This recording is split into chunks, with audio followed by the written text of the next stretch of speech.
They said that the minister never truly left. Not in memory. In the building. In the wood. And in the air above the pulpit. On certain evenings, when the chapel stood empty, a voice could be heard. Measured. Steady. Mid-sermon. And the moment you stepped fully inside, silence. That was telling. And in Calderdale, we've always had room for such things. It was not a grand church, no stained glass saints, just a square stone chapel raised by mill hands who gave what coin they could. Wooden pews, narrow windows, a pulpit cut from dark timber that carried polish and coal dust in its grain. He stood there for nearly 20 years. Not a fiery preacher, not one for theatrics. He spoke as if speaking to one person at a time, because often he was. And perhaps that was the trouble. He'd not meant to enter the ministry. That wasn't the path first chosen. Before the chapel, there'd been a cottage, and before the sermons, laughter. And then there wasn't. Loss came quietly, as it does here. A fever, or a shift that did not end as it should. The records do not say, but those who remembered him said he changed in a single season. Not hardened, not broken, stilled.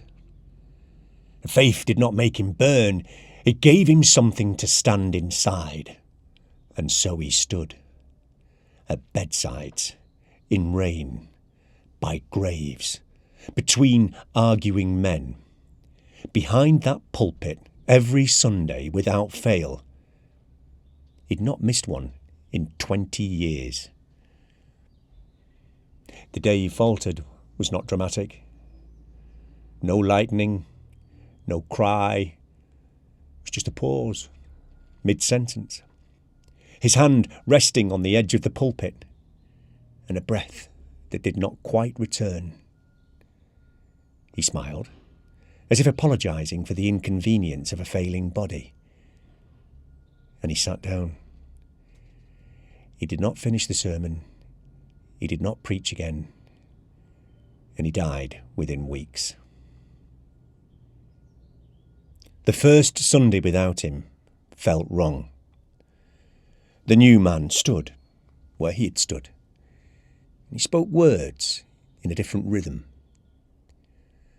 No one said anything, but they felt it. Something unsettled. Not angry. It was absence. Then came the evenings, when the chapel was locked, when coal embers had long cooled, and someone passing heard a voice inside. It was low, measured, carrying as if to a room of listeners.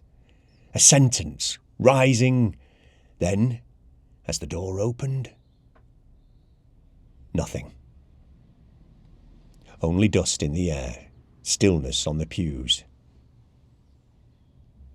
There were no sightings, no figure at the pulpit, no shadow crossing the aisle. Only the sense of a man who had not yet stepped aside. Some who entered alone to pray felt it most. Not watched, not judged. Accompanied, as though someone had already spoken on their behalf. A few left saying that they felt lighter than when they'd arrived, as if the work had been shared. Perhaps it was imagination. Grief takes time to understand new shapes. Or perhaps when a man binds his whole being to the care of others, the habit does not end with breath. He'd stood so long between sorrow and order that the space remembered him. Wood holds warmth, stone holds sound, and sometimes Duty holds a man longer than he expects. The chapel's quieter now. Many are. Converted, sold, left to ivy and weather. And in some valleys, they still tell it. Of a minister who never quite finished. Not because he was trapped, but because he'd always stayed until the work was done. And perhaps he simply needed a little longer. And if you ever find yourself alone in a chapel and you feel as though someone's already prayed for you, don't be afraid. Some devotions outlast the body, and not every ghost comes to trouble. Some remain because they care. That's Giles, signing off. And if you ever hear a voice steady in the quiet, you might just let it finish.